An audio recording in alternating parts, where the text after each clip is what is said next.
So this is Platinum Discos at the Glen Pavilion in Dunfermline, and here we are with our lovely speaker stack of Yamaha speakers.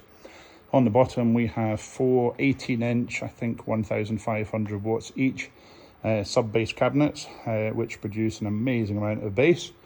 And at the top, these ones here are the DZR 315 tops, which are the most powerful speakers I think I've ever heard. 2000 watts and a maximum of 143 decibels. These things are seriously loud. I don't even need to play them at probably 30 or 40% of what they can do.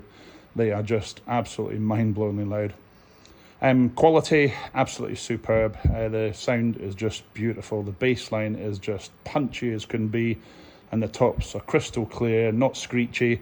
So even though it can be quite loud, it's not painful on your ears. And across on the other side, we have the same thing again. So I've got one white speaker because I have an all white setup for my weddings, which I decided to buy an 18-inch sub for. So we have one white and three black ones, which I kind of thought, well, what am I going to do with that? And I thought, oh, just put them up as they are. It's fine. I could leave the cover on them, but I just like the way that they sit better that way, because they've got wee holders in the bottom that you put each cabinet into, and that way it doesn't move. Because the vibration off these things is incredible. In fact, so much so yesterday there was my little chargers for my wireless DMX, which is hiding in the back here. So these little things just here, these are what runs the wireless mood lighting all around the room. So you plug in one of the transmitters, which is these ones here with the pins, and the other ones with the holes are the ones that go in the back of the lights, and they basically, whatever one light sends using the transmitter, the receivers then copy it, and you can select different channels on these. So actually we run two different systems on here. So we have two transmitters operating on different frequencies, and it means that the two different kinds of lights do different things, but all in sync, and run off one of these, a little CA8 controller. At least I think it's a CA8, I always forget the name. Now this one here is the UC3, which is the same basic thing, but yeah, it's pretty cool. So this is my DeX here, my controller, which basically runs everything, and my laptop here, which is just booting up. And at the back we have some rather expensive hard drives hiding in here somewhere. Can't actually see them now, they're down the back of here. There we go. So these are 4 terabyte hard drives, and they are super fast. When you want to copy music from one drive across to another, it is absolutely blisteringly quick. So that's kind of a really big thing. So what I'm going to do now is just launch my Tractor Pro here. So launch that, and that will boot up, and in a little while it will be ready to go. And now we can go and switch on the speakers, which is the next job. But yeah, going around the whole room and setting up all these lighting stands. These are gravity stands with original helixes on the bottom doing the snowflakes, and on the top we use these ones for doing the lighting on the dance floor. And it's pretty cool. Now, a good thing about these speakers is that each one of these subs only consumes 180 watts of power. Now you would say, well, how does it only take 180 watts to power it, and yet it's a 1500 watt speaker? Basically it's some very clever technology. I'm not going to go into the technicalities of it, to be quite honest. I haven't a flaming clue how it works, but I believe it's something along the lines that it charges up a capacitor inside, and that allows it to power the peaks when the speaker's actually doing something. So it's like the law of averages almost. I think that's how it works, but I need to get somebody from Yamaha to explain to me the ins and outs of the technology. It's clever stuff, and it works. And the best thing is I've got 6 speakers all plugged into one 8-way extension. I'm back in the old days, in the 70s, when I was doing discos. You had to go around all the venues, and you would find sockets all over the place just so that you could run your sound and your light.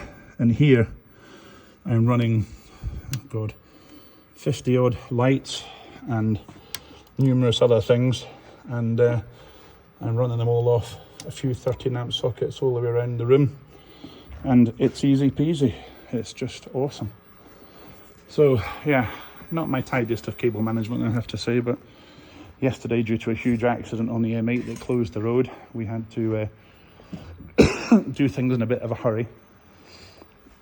So we put up all the things that we could in the time we had.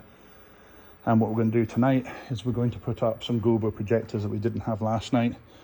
And this is the other job we do every single day. 28 wireless mood lights to charge up. And I'm charging all the wireless dongles as well.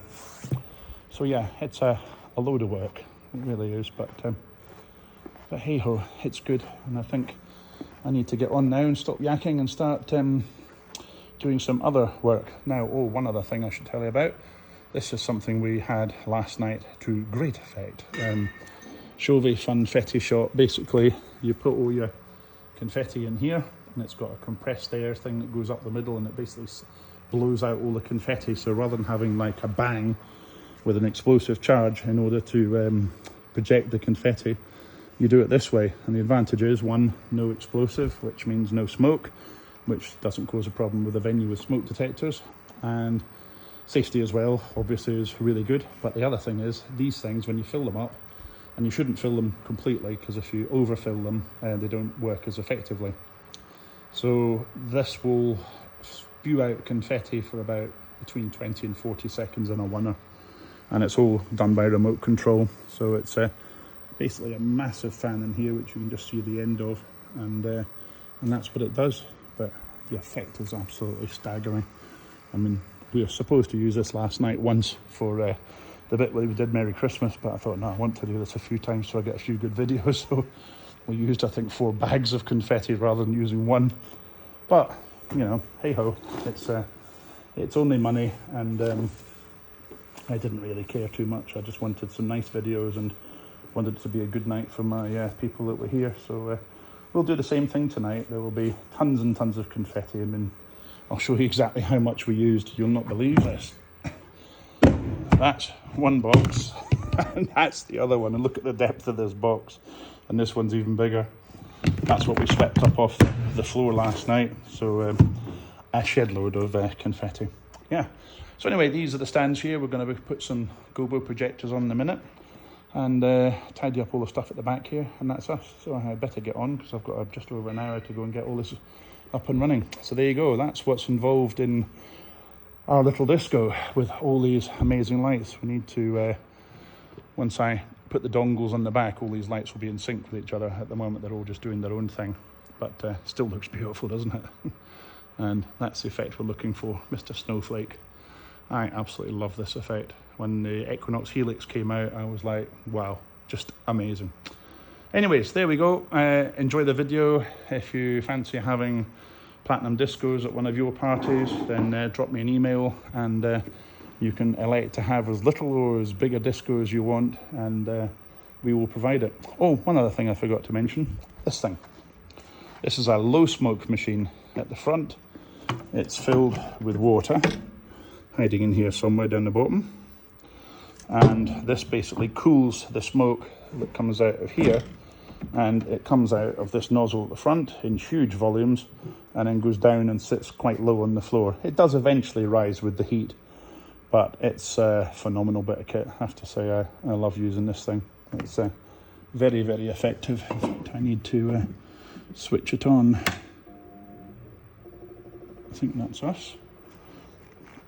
Always need to remember to flick the right switch on the back, because it's got a drain switch. I remember once at a venue I hit the drain switch and it poured, oh shit, and it poured water out of this thing here. But luckily I haven't done it this time, so happy days, got the right one. So now I need to clean up a can of Coke that I've just spilled. Very good boy. Anyways, right, enough yakking, and I'll speak to you later.